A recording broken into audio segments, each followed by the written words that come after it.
Okay, welcome. Today's guest is Ira Todd, who had been a Detroit police officer and an investigator, worked gang squad, the homicide squad, and detective, and was known for his interrogation skills in the homicide division. Ira retired in 2020 from the Detroit Police Department. He's also been an advisor for a lot of TV shows, including ABC's Detroit 187, AMC's Low Winter Sun, and he has also been an advisor to some of Eddie Murphy's Beverly Hills Cops sequence. Ira, besides, interestingly, we're gonna be talking about the George Floyd case, but interestingly, in 1993, Ira and his partner were charged with second-degree murder in connection with the shooting of an unarmed man in Southwest Detroit. At trial, he was acquitted after 2 hours of jury deliberation that made him particularly more aware of the idea of being wrongly accused. And Ira also was one of the stars of a reality show on Stars TV entitled The Wrong Man, which they try to prove the innocence of people convicted of homicide. So I guess we'll begin, first of all, by asking you your thoughts on the George Floyd case. What I imagine you followed it pretty closely, and as a police officer for a long time, you've got some feelings about that. Yeah, I was I kind of had mixed emotions, Alan, about all of it. Can you hear me? Yep. Yeah, I kind of had mixed emotions about all of it, just from a cop perspective, Mm-hmm. as a human being too, And what were those mixed emotions? What was going on? I go back to when he was waiting on his verdict, Mm-hmm. and the jury was coming back out, and they had the camera panned on him, and I just saw, his chest rising a lot, and his heart rate going up. Uh-huh. Just remember that anxiety, that feeling, at the time the verdict is coming out. Uh-huh.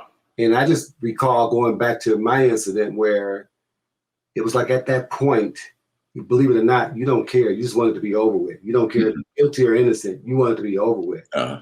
But when they read that verdict out, Uh-huh. I saw his face. He had his mask on, but I saw his face. And it just looked like panic. Looked like he was just getting ready to lose it. And I just knew that feeling. It's just like, I guess the reality maybe had set in for him, And so, on the other hand, the evidence a lot of people thought was overwhelming. How'd you feel about that in that respect? No, I think it was overwhelming. I think the prosecutor presented a heck of a case. I think they looked at everything, all the contingencies that the defense could come up with, or any other argument they could come up with. I think the prosecutor was prepared for it, and I mean, they just went step by step and broke it down. And I think they eliminated all the doubts that they could. Mm-hmm. But I think people could clearly see that he was guilty of murder. Right. People wanted to see all the evidence, because we know with video evidence and things like that, it could be some other, angles, things like that. Right. People really want to see all of it together, and I think we got to see it.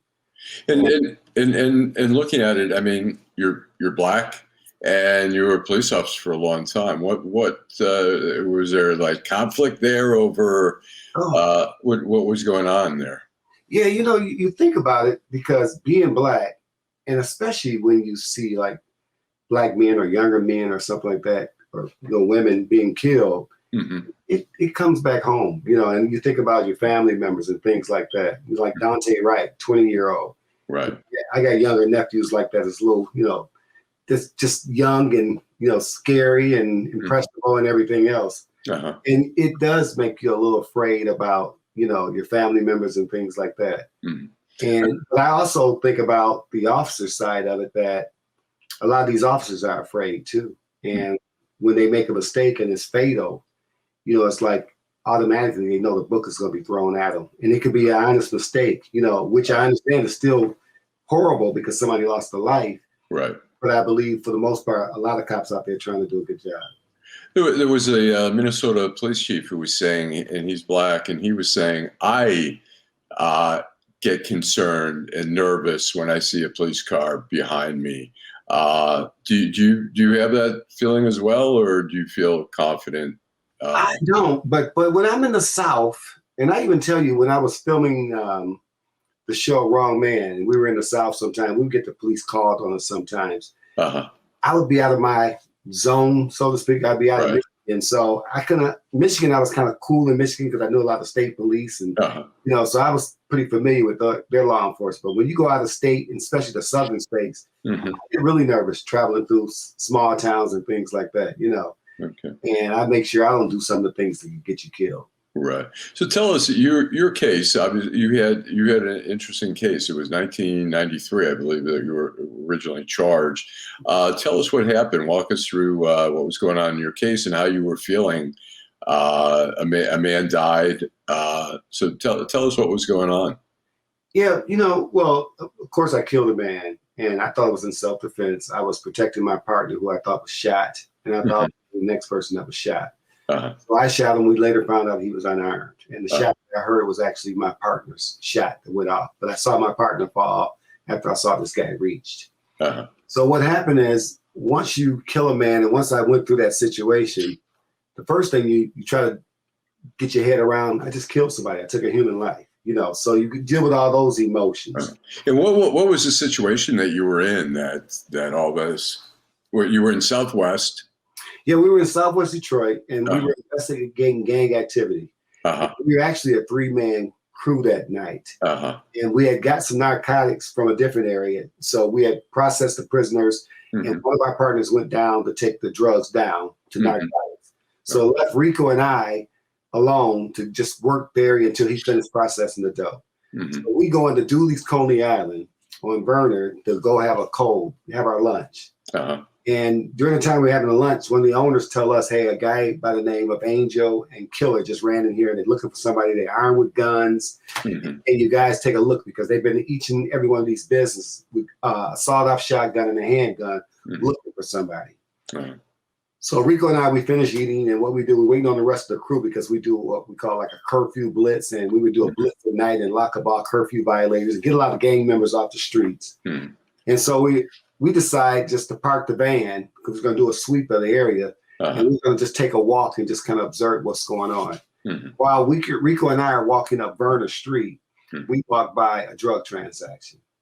During the drug transaction, I think one of the guys recognized that we might have been the police because at the time we had just plain clothes on, but we didn't have our badges out. So we just go by the first time and we go down to a payphone and we pretend we just some guys in the neighborhood. We go to the payphone, we hang it up, we come back. And when we come back, one of the guys recognizes and says 5-0. When he yells out 5-0, everybody started running and going all around. Guys running across the street. So we grab a couple of guys that we saw that was selling initially, throw them on the wall. And then one of the guys was purchasing.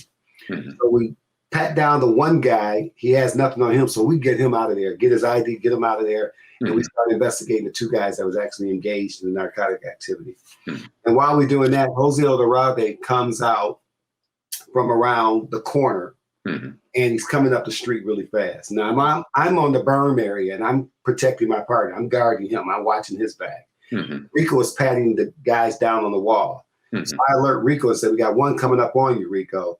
And by the time Rico can take his attention from this guy and put it on the next guy, him and Jose are face to face. So now I'm watching the guys on the wall and I'm watching Rico and Jose interact. And during this time, one of the guys comes up off the wall and I'm thinking like this may be some sort of distraction.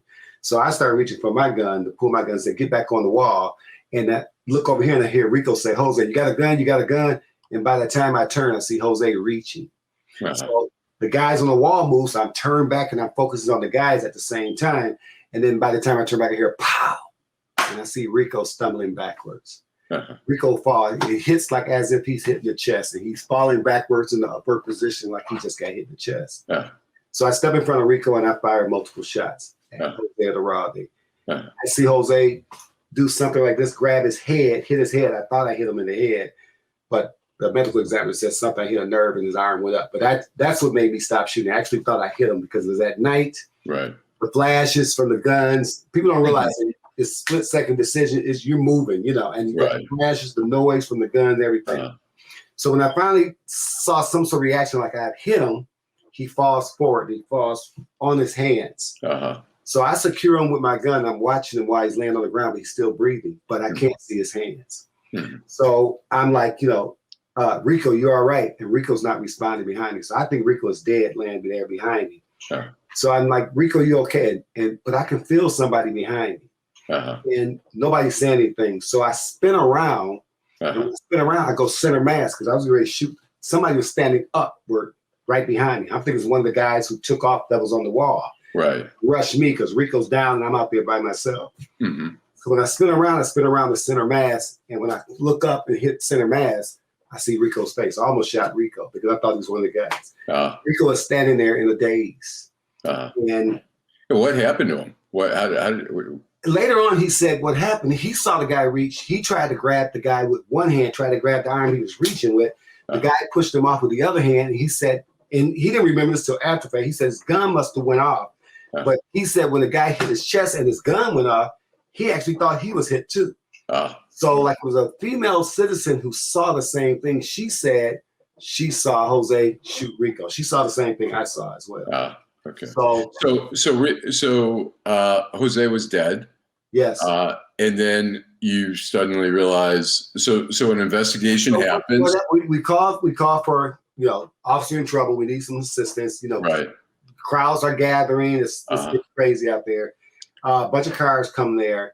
And I just remember kind of being like a little buzz. You're kind of like in a slow motion buzz. And people don't realize when your adrenaline hits that high, something happened to you. Because I remember everything slowing down. And I remember thinking something's not right out here. And I just remember looking at the traffic go by. It was kind of rainy at night. But I couldn't hear the tires hit the wet pavement. So I knew that the shots from the fire, the gunshot fired, the bullets I had fired, had kind of, I couldn't hear. I had a ringing like sense in my ear.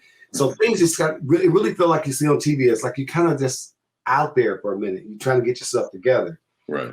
And people were talking to me and saying different things. And I know by that time when everybody got there and EMS got there, they picked him up, prepped him, did what they had to do, said he was dead, but they didn't find a gun.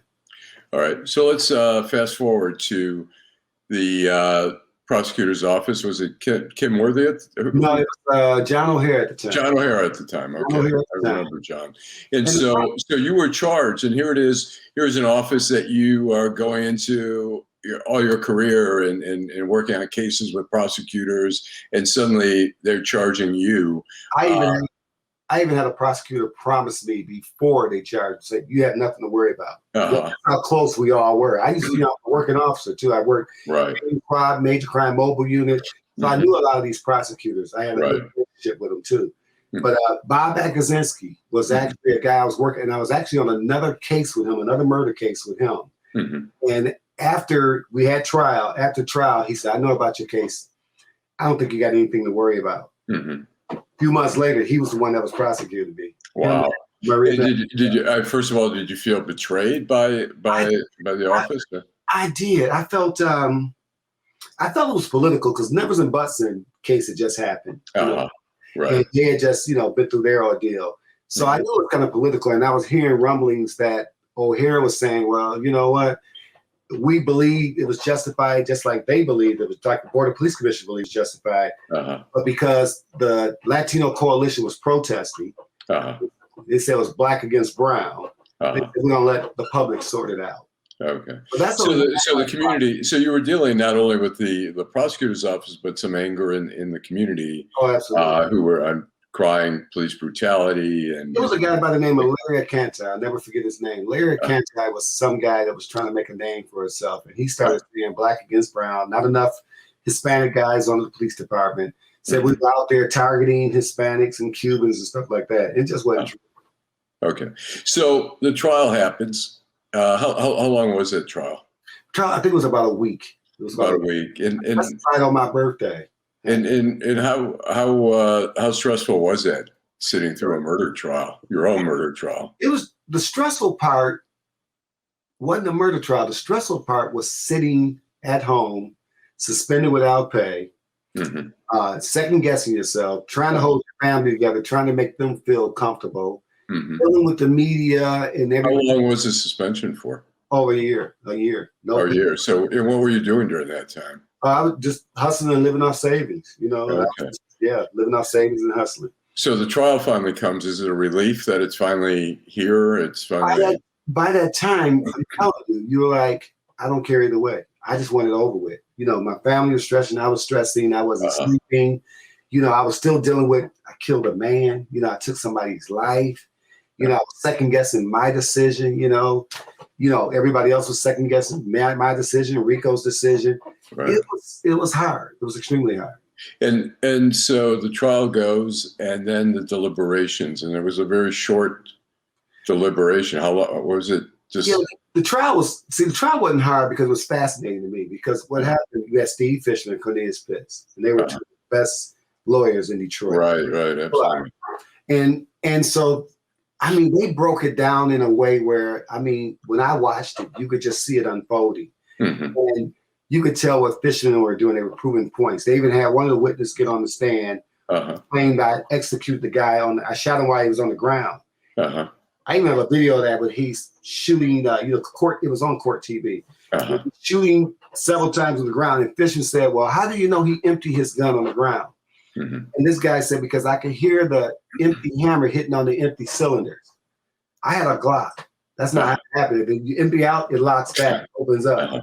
So it's like those kind of lies that would unfold that Fishman could get to unfold from these guys who just purposely just trying to bury some cops. I had no interaction with these guys before. It was like, why would these two guys just come and lie on me and Rico? And it was just like they shot him while he was on the ground. But we proved it didn't happen. Right. And so you finish the trial, you do the closing arguments, and then the jury goes and deliberates. Was it a couple hours, you say? Or it was just a couple hours. I know we went to lunch by the time we came back from lunch. Yeah, it was ready to go. And when you were waiting for the verdict, what was at that point? You were just like, whatever. Yeah, you obviously thought about you might have to go to prison. Yeah, I know at that point I didn't care. I was just tired. I just wanted some relief from my family. I had filed for a duty disability. Mm-hmm. And I know about a week before that, they had approved my disability. Mm-hmm. So I said, well, if I go to jail, at least my family is getting a check, until I get out of jail. Right. That's my biggest concern was providing for, I had two young boys then. And that was my biggest concern. And it's just like, you just want it over with. You just want somebody to make a decision and let's be done with it, So when the verdict came in, what was your feeling? I was like, thank you, Jesus. I was always confident. And to be honest, I was always confident that I would be acquitted. I was worried about Rico because Rico was real nervous, and it started to get like Rico was lying. They were trying to get the impression that Rico had lied, like he was trying to cover up something. And it even had me second guessing Rico for a while. And I realized, the more I think back on it, when we look back on it, Rico was traumatized. He was traumatized. He was screwed up, but they were trying to make him like the bad guy. He pulled the trigger. I heard the shot. I thought that Kirk was shooting after him, and I killed this guy because of his one shot. But it was just, I think it was just a moment of let's get it over with. Really, you haven't forgotten about the person you've killed. Never. I pray for him every day. No exaggeration. Every day, I ask God, to save his soul. I took his life. Could you please save his soul? I think about him all the time. I think about him at weird times. Like I always talk about with my daughter, Sweet 16, she was coming downstairs in her beautiful dress. And it was a beautiful moment. I was like, look at my beautiful baby, 16 years old, going out. And the first thing that hit me was, damn, Jose might have had a kid and he never got to see his daughter turn 16 or something. Or when I got cancer, the first thing that popped in my mind was, is God shortening my life because I took somebody else's life? I shortened their life. So I think people don't realize you really, even though you don't talk about it a lot, you deal with it the rest of your life. I think, at least I did. And you feel a lot of remorse about killing somebody, taking a human being's life, shortening their life, especially the older you get. You just, you value life so much more. Were you ever able to talk to his family at all? Or I tried to find some, he didn't have any. And even I've been writing a book, and I wanted to talk about in the book. I wanted to dedicate the book to him. And the editor was telling him it might not be appropriate because maybe he does have some family out there and they may still have some feelings about it. Sure. Yeah. But I would love to, find a family. But at the time we found out he didn't have any family here. He was one of those from the Cuban immigrants from the Mario. Was he Mario Cuban? Yeah. Okay. And so now we go to the current state of affairs with Derek Chauvin. Do you? I know you and I had talked about this a little bit about the feelings you had as you saw him handcuffed. Yeah. Obviously there's a lot of people who had no sympathy at all for him, feeling that he was arrogant, that he, there's no justification for doing the whole thing, but let alone keeping your knee on someone's neck after they apparently are unconscious or even dead. Yeah. So how do you feel where you see a guy who's rightfully convicted, at the same time he's an officer? Yeah, I felt bad because I saw the human side of him. Now, what he did to George Floyd was horrible, and it was murder, and that's just my opinion. Uh-huh. But I also understand, I really don't believe in my heart. Now, a lot of people disagree with this, but I don't believe in my heart that was his intention to kill this man. Mm-hmm. I think he overdid some things that he shouldn't have done and did some horrible things. Uh-huh. But I don't think he intended to kill this man. And looking at him in that courtroom, people don't realize while you're waiting on trial, while you're going through the emotions of all of this, you don't even have time to think about all the stuff that you're going to think about later on about taking somebody's life. Mm-hmm. And I don't think it's hit this man yet. And when he got those cuffs put on him, I text my sister. We were all group chatting about it. And I said, he's going to commit suicide. I said, eventually he might commit suicide. I could just tell. And I felt a little empathy for him. I felt a little sorry. I felt sorry for him. Even though I had a little anger about what he had done, I still felt sorry for him. And I guess because he was an officer, and I know that sometimes you can be put in situations where all of a sudden people are painting you as this. And that one incident may have been his only one incident. And I hear people say, well, he had a bunch of complaints. If you go and look at any working cop, especially a street enforcement cop record out there, he's going to have some complaints. Because if you're out there shaking the bush and doing some things, you're going to get some citizen complaints. Right. That's normal. So we really don't know what his real personality was or what his real reason was. I want to see him testify because I want to know why he did what he did. Right. Do you think what if some people, they listen to this and say, oh my gosh, how could you possibly have empathy for that man? What would you say to somebody if they said, gosh, I tell you what if somebody go out there one day and they just an average Joe, nice person, do everything right all the time, go to a birthday party, have a couple of drinks, never usually drink at a birthday party, leave the house, go down the street, run over a kid, alcohol levels high, never did anything like that before. Do you have sympathy for that person? It was an accident. Yeah, they did something negligent, but do you have sympathy for that person? People are human beings. And do you feel like Derek Chauvin, was that an accident, you think, in the end? Oh, he didn't intend that. I think he went overboard and he blew it. He blew it. He screwed up. And I think he let people taunt him into staying on top of that man. I think he didn't care about that man. I think he was pretty pissed off about the whole thing, and he took it out on that man. Yeah. And I also think that was a moment in his life. And I think if he could take that moment back, he could have done the same thing. I don't think and he could be his behavior. He could be just somebody want to kill a black person, could be a racist cop, but he could not be too. He could just be a cop that had a bad day that day, did something very bad, and it cost him the rest of his life, and it cost George Floyd the rest of his life. Okay. One last question. Some people say, okay, the conviction, this is a turning point in America. And other people say, no, this is like just another case. We've got so much more to go in police reform and in dealing with black citizens. How do you see this whole case? It feels like the 60s when I was growing up. It feels the same way. Things going to get heated and hot. The government gonna throw a whole lot of money at a lot of poor people. They're gonna appease everybody for a little while, And I honestly think it'll go back to normal. I think we will have a good 10 years of them trying to make people happy and calm things down, throw a bunch of money at everybody. I really think some real reform's going to happen. I think there's going to be discussions about it. I think it's going to be the same thing as usual when law enforcement is always reactive. They make a mistake, the first thing they're going to do is come out with some training orders. If somebody else make another mistake in another state, they're going to come. Law enforcement, they keep updating us. They try to make us better, and they're doing the best they can do. They really are. Sure. But I just think that there's no real support for law enforcement. You know, we talk about Congress, we talk about all these different acts and everything else. What about creating an environment that's a good paying work environment for some human beings that you want protecting the citizens of your country? I mean, you want good officers, but you have to help create and develop good human beings too. And you can't do that by sending officers out there working 16-hour shifts, you know, working days that they should be off, going to court when they're off. They burn out, they're tired. You got people spitting on it during a pandemic. It's a lot of stuff going on. People are angry.